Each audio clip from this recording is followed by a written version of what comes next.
Hey everybody, we are back with another video on Street Masters, a board game, a miniature board game brawler that I picked up just recently. It's been out since I think 2018, and it is basically the Street Fighter, Streets of Rage, Double Dragon, Mortal Kombat equivalent translated to a tabletop format. I already went through the unboxing video, so I'm not going to go through that right now. But one of the things I did read a lot about before purchasing this game was that at least with the core box, this is a core retail box, is that the way they've designed the insert really makes it challenging to try to store everything once you've unpacked it. So let's take a look inside and see. Maybe this will help somebody in the future who gets this game or even has the game right now. So fortunately, I got the tiles fitting on top. There are 4 of the stage tiles. So I have all 4 sitting on top. Now, one of the challenges is that once you unpack all the cards and all the tokens, they have card dividers, which apparently are higher in length to the actual inset cover.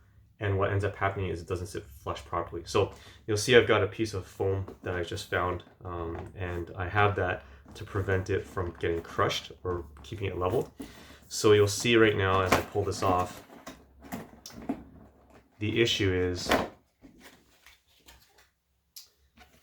right here, you've got your card dividers. So I'll just take the last one here, and it's higher than the actual height of the inset. So when you put the plastic cover back on, it will not sit flush, and this top part has a maybe 1/4 inch gap or 1/3 of an inch of a gap sitting there, and it just doesn't sit flush properly.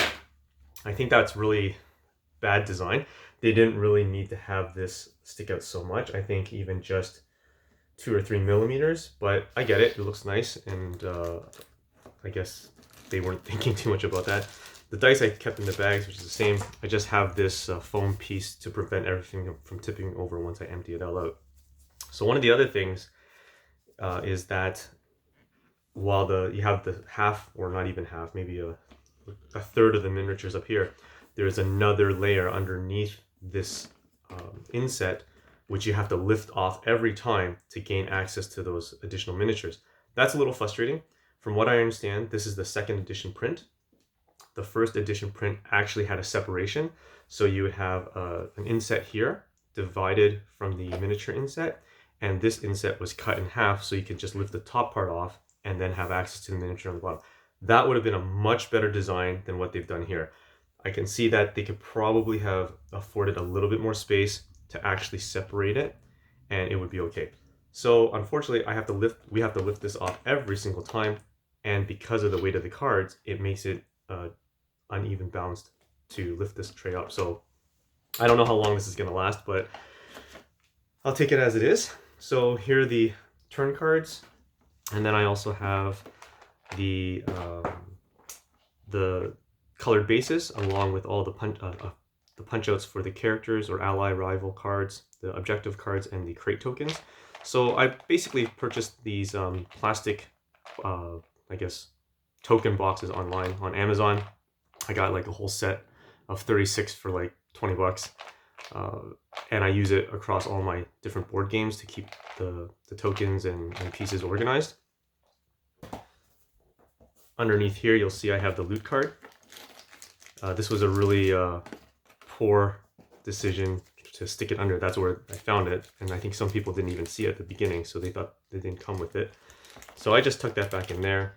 I keep this foam piece in here just to prevent all the things. So if I take everything out, I put the foam piece in to prevent everything from tipping over. I'm sure there are better ways out there, but you know what?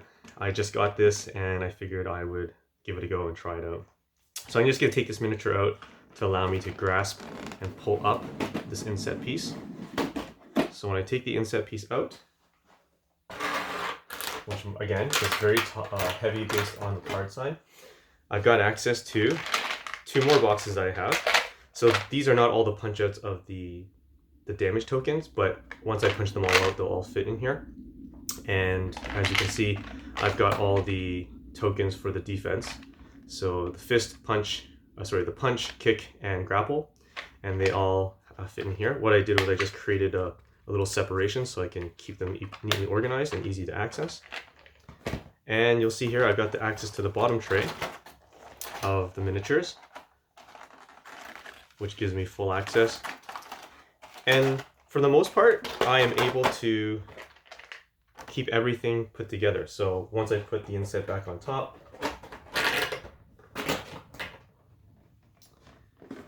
it actually fits right over. There's enough of a gap. See, this is what makes it really challenging. Just putting this back in. I don't know why they would design it like this, but to each their own, I guess.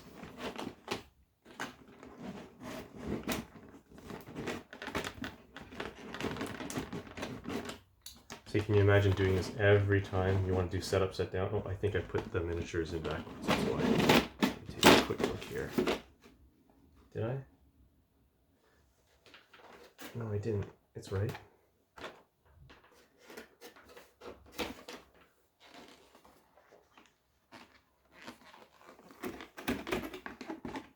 Sorry about this, guys.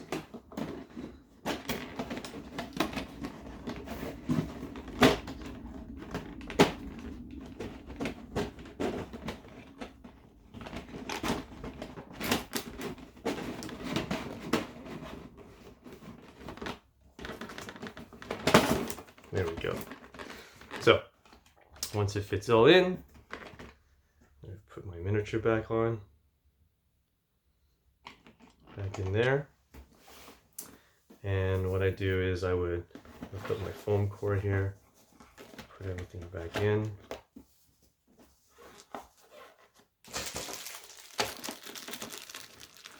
And I'm able to put this cover.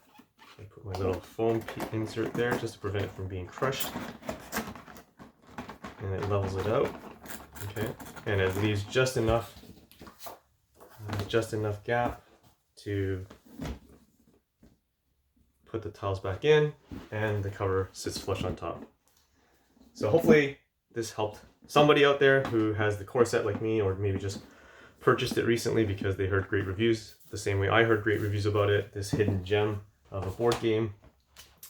And if they got frustrated with how to put everything together, just go out, get yourself those containers from Amazon, and just find a piece of foam padding you would probably have from one of your other board games that you have if you're a huge board game player, and it'll help preserve it. I might see if I can get a more thicker one, but for a few, or a larger piece if I have a bigger padding, and it can just sit on top and protect both the dividers and the miniatures from having the weight of the boards crush them on top. So there you go. Hopefully that helped. And the next video I do will probably be a playthrough. Take care.